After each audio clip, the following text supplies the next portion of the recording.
Big ബോസിൻ്റെ live അപ്ഡേറ്റ്സിലേക്ക് എല്ലാവർക്കും സ്വാഗതം. നിങ്ങൾ ആദ്യമായിട്ടാണ് ഈ ചാനൽ കാണുന്നതെങ്കിൽ സബ്സ്ക്രൈബ് ചെയ്യാൻ മറക്കല്ലേ. ബിഗ് ബോസിൻ്റെ ഉച്ചയ്ക്കുള്ള ലൈവ് നടന്ന സംഭവമാണിത്. ഇന്ന് ഓൾറെഡി ജാസ്മിനും ഗബ്രിയും ഭയങ്കര മൂഡ് ഓഫ് ആയിരുന്നു. ഗബ്രി രാവിലെ ജയിലിൽ നിന്ന് ഇറങ്ങിയിട്ട് ഭയങ്കര പുറംവേദനയൊക്കെ ആയിട്ടാണ് വന്നത്. ആ സമയത്ത് റസ്മിൻ വന്നിട്ട് ഗബ്രീനെ ഹഗ് ചെയ്യുന്നുണ്ട്. അപ്പോൾ ഗബ്രി പറയുന്നു, എനിക്ക് ഭയങ്കര പുറംവേദന, നീ ഇന്ന് മസാജ് ചെയ്ത് തരുമെന്ന് ചോദിക്കുമ്പോൾ റസ്മിൻ അവിടെ മസാജ് ചെയ്ത് കൊടുക്കുന്നുണ്ട്. പിന്നെ അതിനുശേഷം ഗബ്രിയും ജാസ്മിനും തമ്മിൽ ഒരുമിച്ചിരുന്നൊന്നും സംസാരമില്ല. സാധാരണ ഭയങ്കര ഒരുമിച്ചിരുന്നിട്ടുള്ള സംസാരമാണല്ലോ ഉണ്ടാവാറ്. പക്ഷേ ഇവർ ഒരുമിച്ചൊന്നും ഇരുന്ന് സംസാരിക്കുന്നില്ല. പിന്നീട് ഗബ്രി അവിടെ നെക്സ്റ്റ് റൂമിലിരുന്ന് സംസാരിക്കുമ്പോൾ ജാസ്മിൻ വന്ന് വിളിച്ചപ്പോൾ ഗബ്രി ഞാനിപ്പോൾ വരുന്നില്ല എന്നാണ് പറഞ്ഞത്.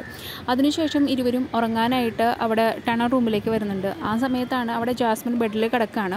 അപ്പോൾ ആ സമയത്ത് ജാസ്മിനെ ക്യാമറ പ്രത്യേക രീതിയിൽ അവിടെ സൂം ചെയ്ത് കാണിക്കുന്നുണ്ട്. അതായത് ഭയങ്കര കൗതുകമുള്ള ഒരു ക്യാമറമാനാണെന്ന് തോന്നുന്നു. അതുകൊണ്ട് ജാസ്മിൻ്റെ കണ്ണുകൾ, ചുണ്ട്, കഴുത്ത് അങ്ങനെ ഓരോ പാട്ടായിട്ടെടുത്ത് സൂം ചെയ്യുന്നുണ്ടായിരുന്നു. ജാസ്മിന് നല്ലോണം ഉറക്കം വരുന്നുണ്ടായിരുന്നു. അപ്പോൾ പാതി അടഞ്ഞു പോകുന്ന കണ്ണുകളും അങ്ങനെയൊക്കെ എടുത്ത് കാണിക്കുന്നു. അപ്പോൾ ജാസ്മിനും ക്യാമറയിലേക്ക് നല്ലോണം നോക്കുന്നുണ്ടായിരുന്നു.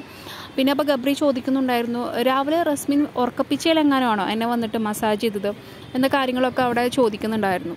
ലൈവ് കണ്ടവർക്കറിയാം ജാസ്മിനെ മാത്രം ഫോക്കസ് ചെയ്ത് ക്യാമറ പ്രത്യേകമായിട്ട് സൂം ചെയ്ത് കാണിക്കുന്നത്. ബിഗ് ബോസിൻ്റെ കൂടുതൽ ലൈവ് അപ്ഡേറ്റ്സിനായി ചാനൽ സബ്സ്ക്രൈബ് ചെയ്യാൻ മറക്കല്ലേ. നിങ്ങളുടെ അഭിപ്രായം കമൻറ്റായി രേഖപ്പെടുത്തൂ.